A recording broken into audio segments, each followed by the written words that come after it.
Hello everyone and welcome to round 9 of the URL GT3 Championship from Canada. We are at Mosport and let's jump right into the qualifying results. Qualifying was held in wet conditions. It was raining, but everyone still did their fastest laps on slicks, and it was Mikko Korkiakowski going out the first and setting the fastest lap with a 1:15.5. Second place man Reinhard Berger, chasing him in the championship as well, was 7/10 of a second down. In the AM Cup it was Anze Rast taking the pole with a 14th place overall, followed by Vladimir Jelicic and Sandro Donadel. So let's have a look at the highlights of the race. So here's the grid. Mikko Korkiakowski is on pole and he's on the inside line for turn 1 in the orange Ginetta. It's Reinhard Berger who gets away a lot better, and he gets P1 into the first turn. Let's see if he can hold on to it during the race for the championship. Sten Mikkel Olsen closely followed by Tony Ukic here at the start, and then it's Greg Metcalf in 5th position behind him. Oh, and Tony and Sten collide. Very unfortunate for Sten Mikkel Olsen, and also bad news for Peter Backus and Tony Ukic's teammate for the team's championship. That will close the whole team's championship up. Here is the whole rest of the grid flashing by. Miguel Santiago Carao starting from the back. Oh, looking at the inside in the hairpin, and some bumping, but clean pass here. So quite a hectic first few turns, very difficult track. Here's Alex Scott, and Florian Kutz is side by side with Peter Backus. Will he dare to go around the outside here? Yes, he will. Can he hold on to it? That's the question. He has the inside line for the next turn, and yes indeed, Florian takes P3. And so it's Reinhard Berger followed by Mikko Korkiakowski. Then Greg Metcalf, Florian Kutz, Peter Backus, and the whole rest of the field. Anze Rast, unfortunately, he retired already from the race in lap 1, and Tony Ukic, as we saw, is in last position. Sten Mikkel Olsen was the victim of Tony Ukic, and he's picking up the places, passing Sandro Donadel right here. And he's also coming up to a pack with Andrei Kolupnishi, Evgeny Leonov. Oh, some smoke there. Mike Greatrix is also involved. So that will be very close here on the long back straight, which gives you a lot of draft speed if you're within range. Let's see if Sten can take advantage. Oh, Andrei slows down a lot, and Sten can go up the inside. He's now right on the gearbox of Mike Greatrix's BMW.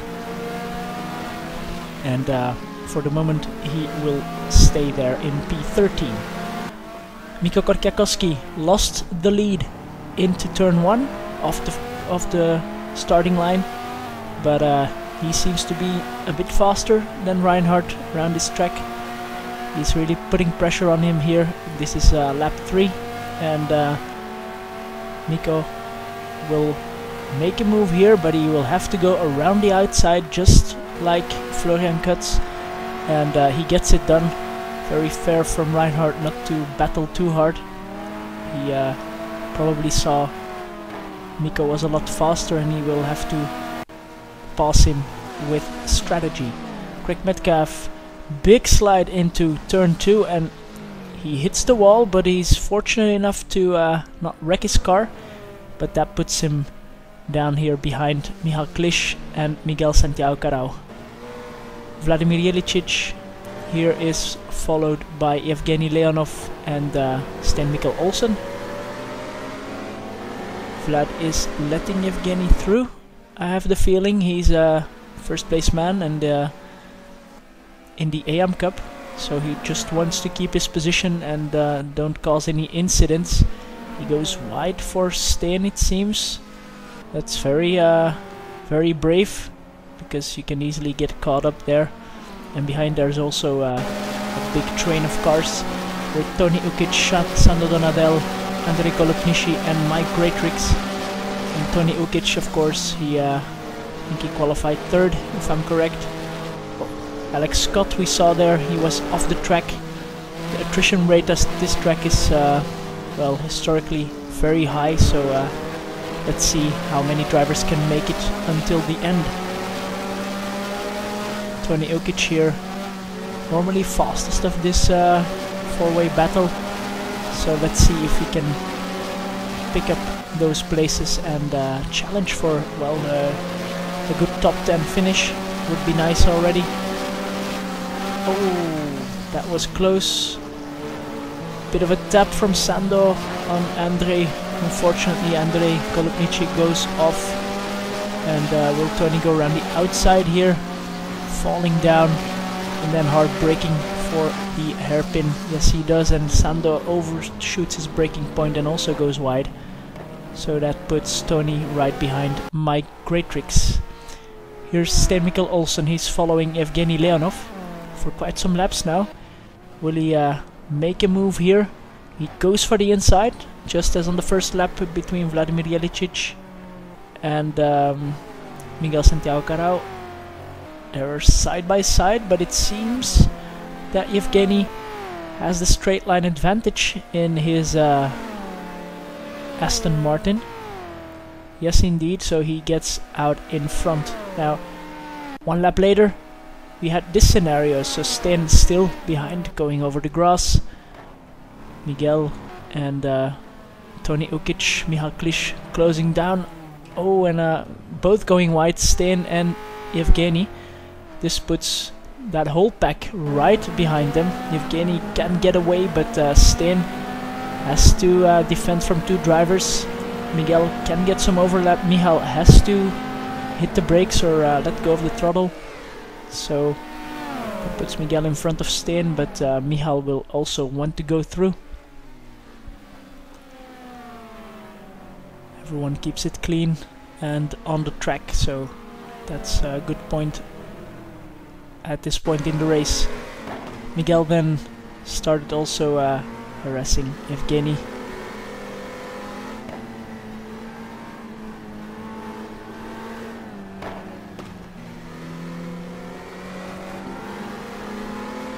But of course it's very, very tricky to pass on this track. A couple of laps later, Miguel is still behind Evgeny and trying all sorts of over-unders and all sorts of tricks. And Evgeny then decided to just let him go. He had the feeling he was losing too much time defending and let him go for P7.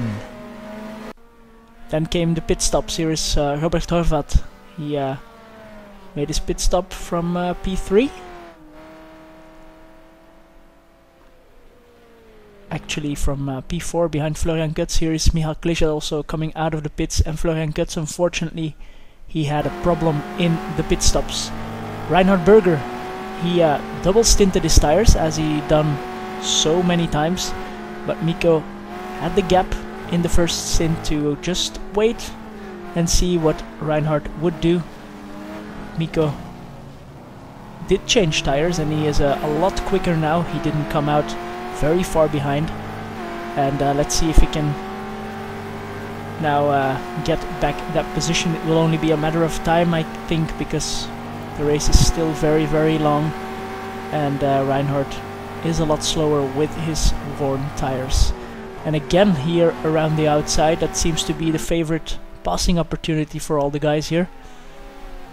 And Mikko gets it done and will spear off in the distance.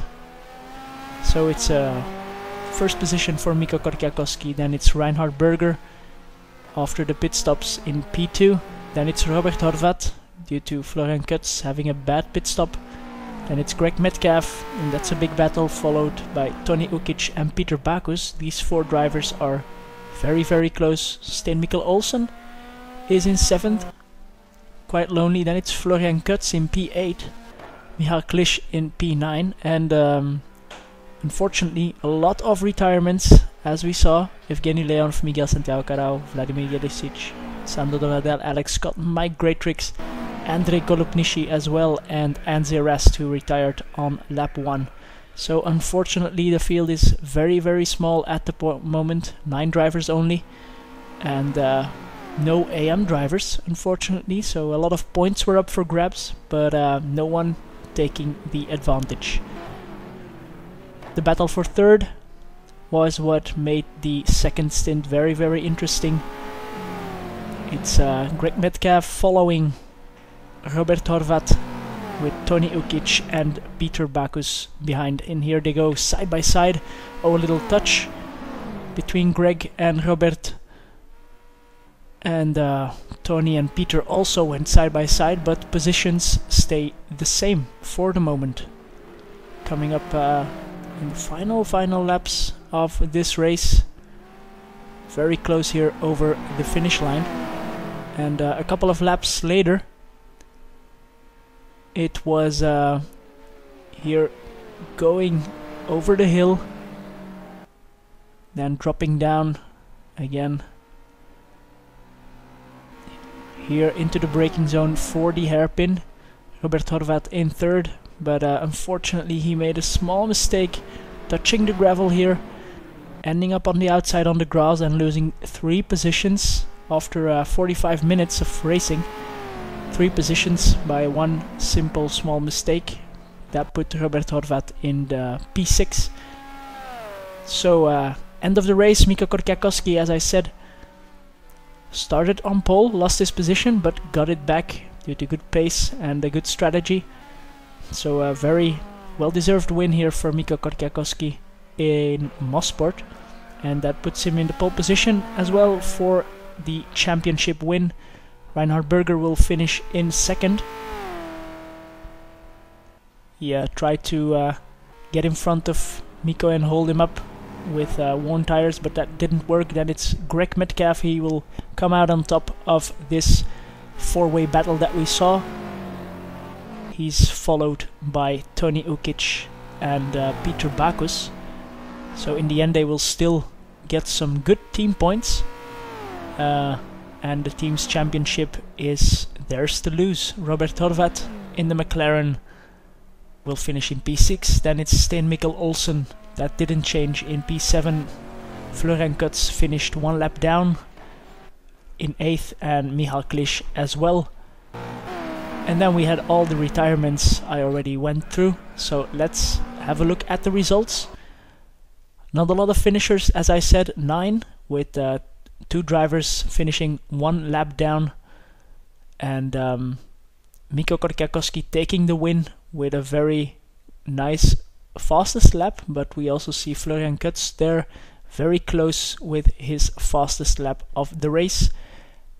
No AM drivers taking any points, so that championship will also be decided in the final round at Road America. But next week we first travel to the United States, to Laguna Seca, for the season finale, round 10 of the GT1 Championship, and that championship will go down to the wire between Mikko Korkiakowski and Reinhard Berger. So join us at UnitedRacersLeague.com or wait for the highlights video to find out who won the Drivers' Championship and Teams' Championship of the 10th season of URL GT1.